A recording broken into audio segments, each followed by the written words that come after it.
boa tarde para você. Primeiro sábado de 2021 e a gente já começa a esquentar para o primeiro clássico carioca do ano. Flamengo e Fluminense, quarta-feira às 9h30 da noite, ao vivo na Globo. E a missão do rubro-negro é manter a vantagem nessa disputa que foi bem movimentada no passado, viu? Fla-Flu. Se teve um clássico carioca que movimentou 2020, foi esse. Pela importância dos jogos e pela quantidade também. Nas 6 partidas, teve de tudo um pouco. Gol de calcanhar do Nenê. Primeiro gol do Felipe Luiz. Esses dois ainda com as torcidas no Maracanã. Depois teve a primeira vez do Pedro contra o ex-clube. Disputa de pênaltis vencida pelo tricolor na decisão da Taça Rio. Bate-boca dos professores. Bicampeonato carioca do Flamengo na saideira do Mister. Além do primeiro turno do Brasileirão. Foram 4 vitórias rubro-negras, uma do Fluminense e um empate. Aqui no Brasil, normalmente, o primeiro jogo do ano nunca é decisivo. Mas dependendo do que acontecer nesse clássico, 2021 já pode começar tenso para os rubro-negros. E é fácil explicar esse clima. Na bagagem do time comandado por Rogério Ceni, estão pesando as eliminações das Copas e um empate sem gols com o Fortaleza na última rodada. Na quarta-feira, um novo escorregão e uma vitória do líder São Paulo sobre o Bragantino reduzem demais as chances de título brasileiro. A atual situação na tabela quase não dá margem para o Flamengo errar. O São Paulo tem 7 pontos de vantagem pelos adversários Flamengo e Atlético Mineiro. É uma vantagem importante, mas se eu for falar que já é campeão, seria irresponsabilidade. O São Paulo tem o direito de errar 2 vezes, mas nesses erros, os adversários têm que se aproveitar e ganhar a partida.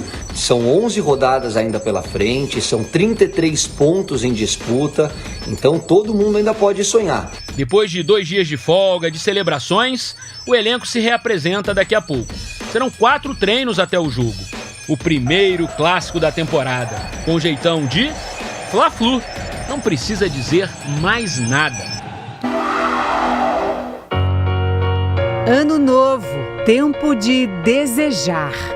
É claro que o torcedor do Botafogo quer que 2021 traga tudo isso aqui. Sucesso, prosperidade, felicidade. Só que esportivamente, 2020 também foi um ano difícil para eles. Então não custa nada se o novo ano puder realizar também outros desejos. O meu desejo para 2021 é que o Botafogo não caia. É que a nova diretoria tenha o comprometimento e o profissionalismo de novamente elevar o nome dessa grande instituição que é o Botafogo de Futebol e Regatas. Peço ainda pelo reconhecimento dos títulos mundiais e pela implantação da SA. Bem, o que eu faço se tudo isso acontecer? Paro de fumar na hora. Isso aqui é minha identidade. Se caso aconteça de um 2021 glorioso, ela vai sumir, é uma promessa. O Botafogo virou o ano com sua pior campanha na história do Brasileirão de pontos corridos. O time conquistou apenas 23 pontos em 27 jogos. No último rebaixamento, em 2014, a esta altura o clube tinha 26 pontos. Foram apenas 4 vitórias até agora, uma delas com Eduardo Barroca. O primeiro jogo do ano será quarta-feira contra o Atlético Paranaense no Newton Santos. Quem sabe os jogadores não ajudem este torcedor a dar um passo muito importante na vida. Se o Fogão continuar na primeira divisão em 2021, eu vou pedir a mão da minha amada, da minha companheira, da minha namorada, Tatiane Nicoletti, em casamento. Tá bom? Fogão, me ajuda nessa daí. Tô precisando de você. Aí sim. Olha só, já o Fluminense voltou aos treinos ontem, de olho no Fla-Flu, né? E a boa notícia é que o clube virou o ano sem nenhum jogador no departamento médico. Outra boa notícia, viu? Já a divisão de base tricolor festejou aí que o jovem Kaique, do Sub-17, foi eleito o melhor do mundo na categoria, numa eleição popular que acontece na internet. O moleque sabe fazer gol esse aí, viu? O noticiário das promessas tricolores não acabou não, tá? No próximo bloco tem uma reportagem sobre o Metinho. Ele nasceu na República Democrática do Congo. É capitão do time Sub-17 campeão brasileiro e exemplo de que um país deve estar sempre de portas abertas.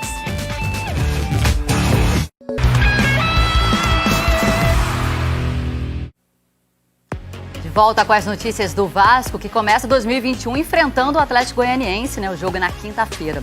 E o novo treinador, Luxemburgo, vai encontrar um passivo de frustração no clube. 2020, um ano que a humanidade jamais esquecerá. Foi difícil para todos, foi sofrido no mundo inteiro e foi também mais um ano complicado para o Vasco. A equipe sequer se classificou para as semifinais da Taça Guanabara e da Taça Rio e terminou o Campeonato Carioca em 7º lugar. Na previsão para 2020, a meta era chegar às quartas de final da Copa do Brasil e da Copa Sul-Americana. Na Copa do Brasil, o time caiu na 4ª fase. Na Sul-Americana, foi eliminado nas 8ª de final. Com isso, deixou de arrecadar 9 milhões de reais, ou seja, faltou dinheiro para pagar aquelas despesas que ele mesmo tinha orçado no início da temporada.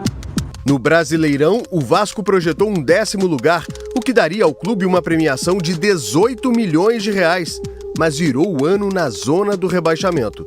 Caso ele fique em 16º, a primeira posição fora da zona de rebaixamento, ele terá direito a 11 milhões de reais. Agora, se o Vasco for rebaixado para a 2ª divisão, esta parte variável zera, não tem nenhum dinheiro a ser remunerado.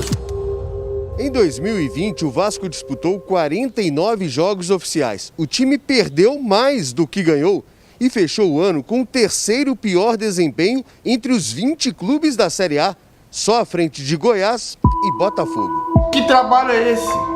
Então, o que precisa acabar é esse amadorismo de quem deveria ser o conhecedor do projeto. Do começo ao fim, um ano muito desastroso, né, para o Vasco. Não pode sofrer tanto como sofreu no ano de 2020.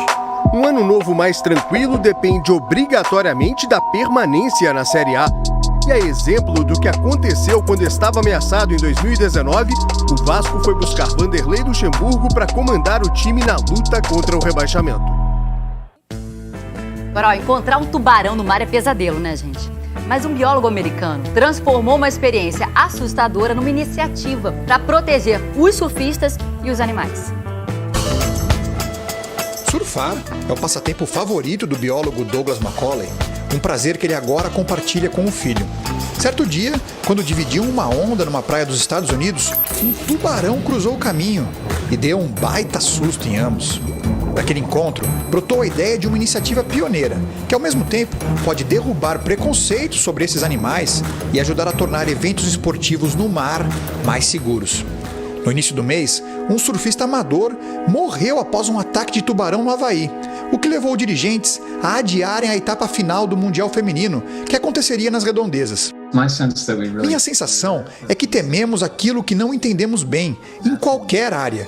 E informação ajuda a melhorar essa compreensão, o que reduz o medo, afirma Douglas. É exatamente o que ele e um time de cientistas da Universidade da Califórnia buscam com o projeto Shark Eye, Olho no Tubarão. A chave do processo está na tecnologia. Todos os dias, um drone sobrevoa praias, filmando o mar a esmo. As imagens são inseridas no computador, onde um programa treinado por especialistas consegue rastrear e reconhecer tubarões. É a inteligência artificial. Os dados são cruzados com outras informações do ambiente: temperatura, correntes marítimas, ciclos migratórios, tipo e disponibilidade de comida. Quando juntamos todas essas informações, podemos tentar prever quando e se um tubarão vai aparecer na costa, explica Emma Quenchley, cientista que trabalha no projeto. Uma instituição aqui dos Estados Unidos compila dados de ataques de tubarões ao redor do mundo. Foram 140 no ano passado e em 64 deles os humanos não haviam forçado antes algum tipo de interação com o animal. Ou seja, entendendo o espaço de cada um, é possível reduzir esse número ainda mais. As escolinhas de surf nas praias em que atuamos, por exemplo, reprogramam as atividades em dias de mar mais cheio de tubarões. Todo mundo fica brincando na areia, conta Douglas. Em Paddle Beach, na Califórnia, onde o projeto foi testado nos últimos 2 anos, o sistema dispara alertas de celular quando tubarões são avistados. Trata-se de um modelo que pode ser reprogramado para outras praias, países e espécies de tubarão. Algo que seria bem-vindo no surf profissional, por exemplo. Você se lembra daquela cena agoniante de 2015, quando o surfista Mick Fanning precisou se desvencilhar de um tubarão durante uma etapa do circuito? É algo que pode ser evitado no futuro, com informação e tecnologia, propiciando um outro olhar, preciso e atencioso. Só lembrando que no caso do Mick Fanning ficou tudo bem com ele também, tá, gente? Olha, no judô, a faixa branca e vermelha é para poucos. Só quem consegue, quem chega ao 6º Dan. É uma graduação que 5 brasileiros atingiram no fim do ano. A faixa preta, objeto do desejo de quem se entrega de corpo e alma ao judô. Poucos chegam tão longe. Pouquíssimos vão além. Há 2 semanas, a Confederação Brasileira de Judô conferiu o 6º Dan a 5 medalhistas olímpicos. Flávio Canto, bronze nos Jogos de Atenas. Leandro Guilheiro, bronze em Atenas e Pequim. Thiago Camilo, prata em Sydney e bronze em Pequim. Carlos Honorato, prata em Sydney.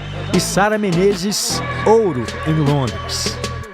A partir do 6º Dan, a faixa preta dá lugar à faixa branca e vermelha, que simboliza a perseverança na conquista dos ideais.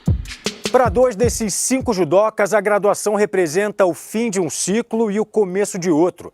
Chega no momento de reflexão, principalmente de transformação. A vida continua e se perpetua. Em julho, Sara Menezes, a primeira mulher brasileira campeã olímpica de judô, embarcou com a seleção para um período de treinos em Coimbra, Portugal. Passou a estar mais perto do noivo, Loïc Pietri, judoca francês que também treinava para tentar uma vaga nos Jogos de Tóquio. Entre uma visita e outra... Aí veio a Nina. Aí aconteceu. Eu tinha mais certeza que queria ser mãe quando era criança do que ser uma grande atleta. Porque eu nunca imaginei que eu ia tão longe. Aos 30 anos, Sara não pretende deixar de competir pelo Flamengo, depois do nascimento da Nina. Mas na seleção brasileira, ela já vislumbra uma dobradinha com a técnica do time feminino Rosicléa Campos. Acho que eu vou parar, né? Acho que eu vou dar esse time na seleção e vou pensar em ser treinadora futura. E aí eu fiquei com isso na cabeça e eu acabei optando por esse lado. Mas foi bem difícil, viu? Já Leandro Guilheiro decidiu se aposentar das competições oficiais aos 37 anos. Não pretende deixar de lado o judô, que faz parte da vida dele desde os 5 anos.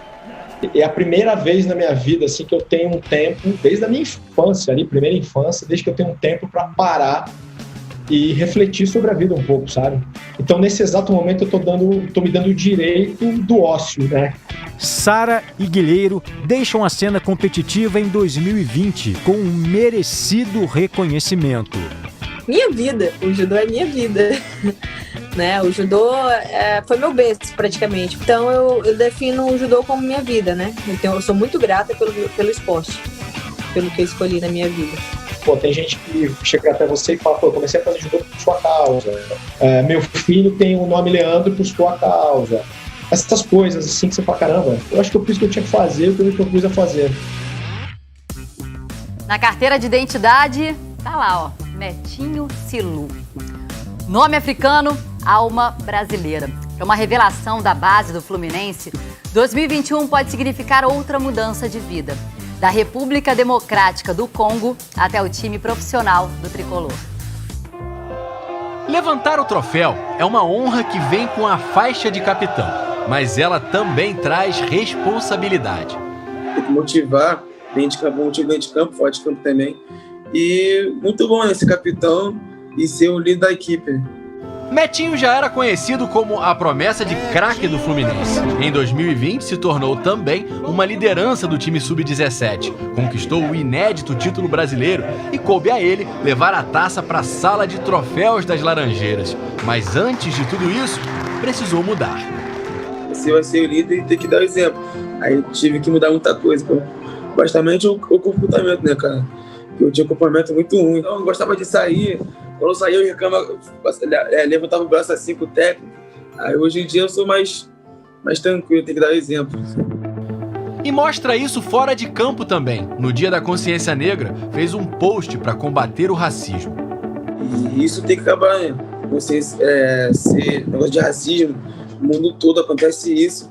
Eu acho que isso fica muito feio, né? Chamou de preto, de branco, amarelo. Não importa qual cara, o importante é ter caráter. Né?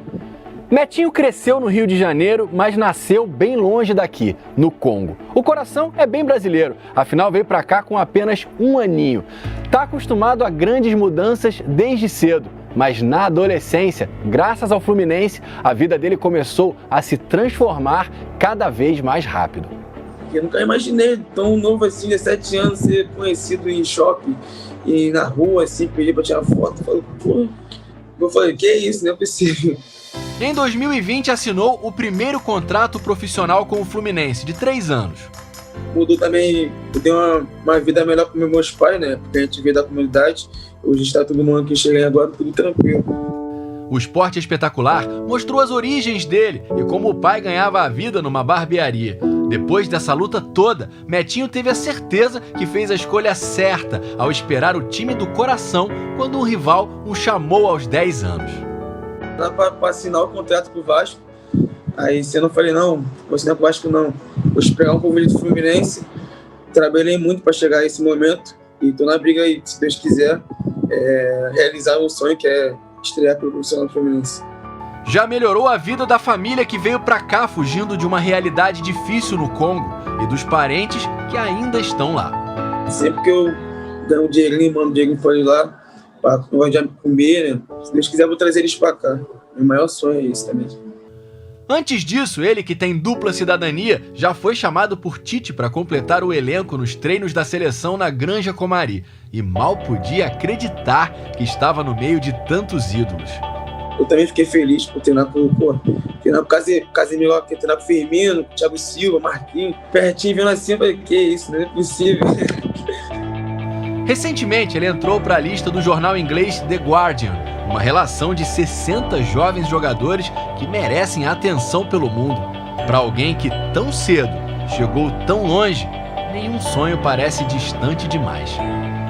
Realizar o meu sonho, né? O Fluminense, que é subir no profissional e jogar, né? Ser feliz de dentro de campo, porque eu sempre quero ser. Netinho, que bom começar o ano conhecendo sua história. Para vocês, uma ótima tarde, bom fim de semana e bora ser feliz.